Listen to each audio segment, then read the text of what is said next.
This government's choice to remove the winter fuel payment from 21,365 of my constituents in Kingswinford and South Staffordshire is cruel.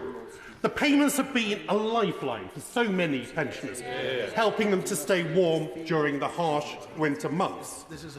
And with most pensioners living on fixed incomes, particularly having almost no notice, no time to prepare, means that the impact on many pensioner households of this loss of income will mean it will be increasingly difficult for them to afford basic necessities. Now, there have been a number of speeches opposite that have talked about difficult choices.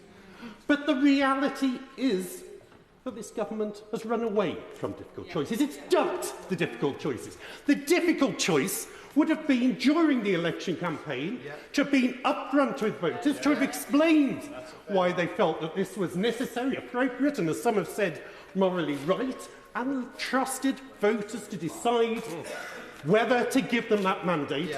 Instead, they ran away. There are difficult choices, but unfortunately the difficult choices are the ones that they have left our constituents to face. Of course. Thank the member for giving way.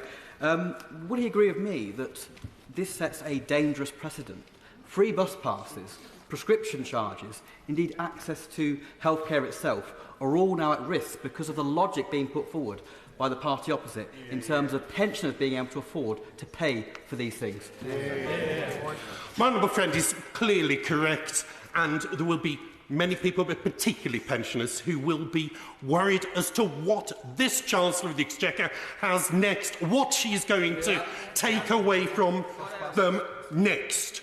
Because without these payments, many will be forced to choose between heating their homes or other essential expenses such as food or medication. People like my constituent Linda, who wrote to me, "My husband has had several medical issues this year, and I'm very worried about the heating situation. I think it is likely that we will cut back on nourishing food. I cannot believe that a British government would penalise our generation like this." Or another constituent, Dawn, who writes, "Now I fear the winter months and afraid of hypothermia. I personally am just above the threshold to qualify for pension credits. I am a single person, claiming state pension, and also have a small NHS pension. I can foresee me not using my central heating this winter." Those are difficult choices that this Chancellor, this government, has forced on too many of our pensioners, and they are choices that nobody should have to make, but particularly those who have contributed so much to our society.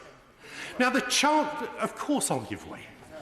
Honourable gentleman for giving way. Now, the government that he supported was responsible for driving living standards down the first Parliament where that happened on record.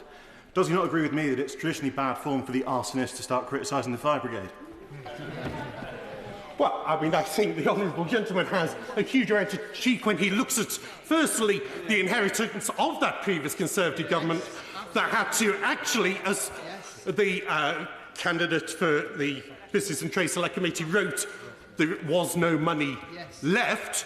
Whereas, of course, what we saw during those 14 years was not only restoration in the economy, that huge growth in pensioner income, but, of course, now the fastest growth in the G7, unemployment at record low levels, and inflation back at low levels. Now, the Chancellor wants us to imagine that this is a decision that suddenly came to her some point in the run-up to the King's speech. Sometime after the general election, it would not have been possible for her to have imagined this before polling day. She claimed in July that it was not a decision she wanted to make. Yet, as has been said, in March 2014, she stated barely feet away from where I'm standing now, standing at the opposition front bench at the dispatch box, demanding that winter fuel payments should be means-tested. Whereas in July, she said it was not a decision she expected to make. And yet, miraculously, this year's Labour manifesto was the first in almost 2 decades without that specific commitment to protect winter fuel payments. This is a decision that had been a decade in the making, a decade in the planning. They had a decade to prepare and get it right.